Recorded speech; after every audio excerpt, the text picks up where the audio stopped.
Dictation शुरू होगा 5 second बाद। अभियोजन इस बयान का मरणकालिक घोषणा के रूप में प्रयोग करना चाहता था। विराम। इस प्रकरण में अपराध की घटना सन 1992 को हुई थी, जबकि विचारण 9 वर्षों बाद सन 2001 में प्रारंभ हुआ। विराम।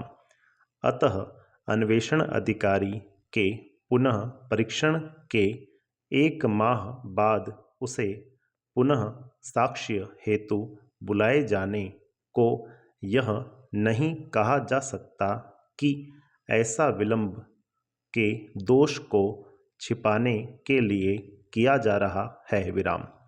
विशेषकर तब जबकि अभियुक्त को भलीभांति ज्ञात था अन्वेषण अधिकारी का परीक्षण हो चुका है और उसे पुनः बुलाए गए अन्वेषण अधिकारी के कूट परीक्षण का अधिकार प्राप्त था। विराम।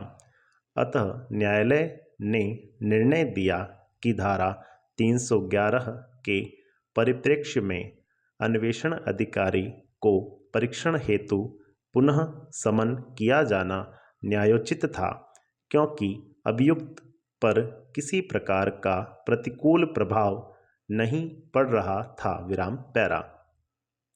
निर्धारिती हिंदू अविभक्त कुटुंब उस मकान का मालिक है जिसका उपयोग भागीदारी firm Messrs Ganeshi Lal and sons Agra द्वारा अपने कारोबार के प्रयोजनार्थ किया जा रहा था। विराम।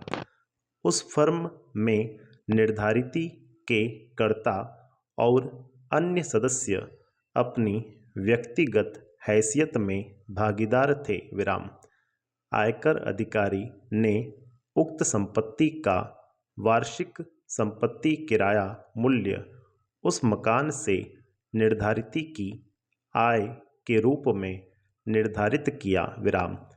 उच्च न्यायालय के निर्देश के अनुपालन में आयकर अपील अधिकरण दिल्ली न्यायपीठ ने न्यायालय की राय के लिए यह प्रश्न निर्दिष्ट किया। विराम।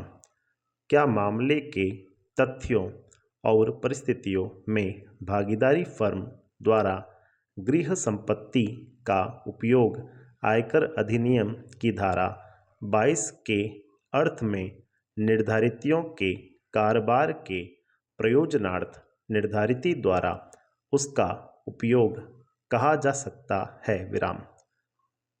प्रश्न का उत्तर राजस्व के पक्ष में देते हुए अभिनिर्धारित निर्धारिती हिंदू अविभक्त कुटुंब गृह संपत्ति का मालिक है। विराम।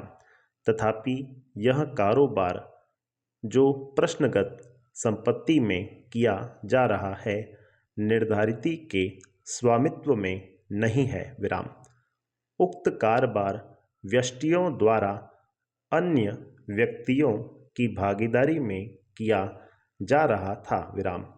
यह तथ्य कि ऐसे व्यष्टि हिंदू अविभक्त कुटुंब के सदस्य हैं उस कारोबार को वर्तमान हिंदू अविभक्त कुटुंब द्वारा चलाए जाने वाला कारोबार नहीं बना सकता। विराम। स्वीकृत रूप से उस कारोबार से आय निर्धारिती की नहीं है और उस पर कराधेय नहीं है। विराम। पैरा।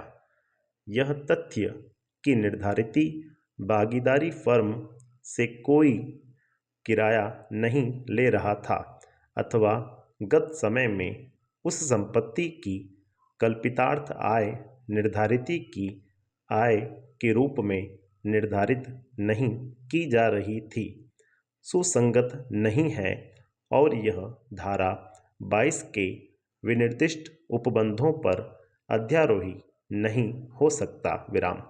अतएव इस मामले के तथ्यों और परिस्थितियों में अधिकरण ने यह ठीक अभिनिर्धारित नहीं किया कि भागीदारी फर्म द्वारा गृह संपत्ति का उपयोग निर्धारिती द्वारा किए जाने वाले कारोबार के प्रयोजनार्थ निर्धारिती द्वारा उसका उपयोग था विराम। तदनुसार न्यायालय इस प्रश्न का उत्तर राजस्व के पक्ष में और निर्धारिती के विरुद्ध देता है। संपूर्ण विराम।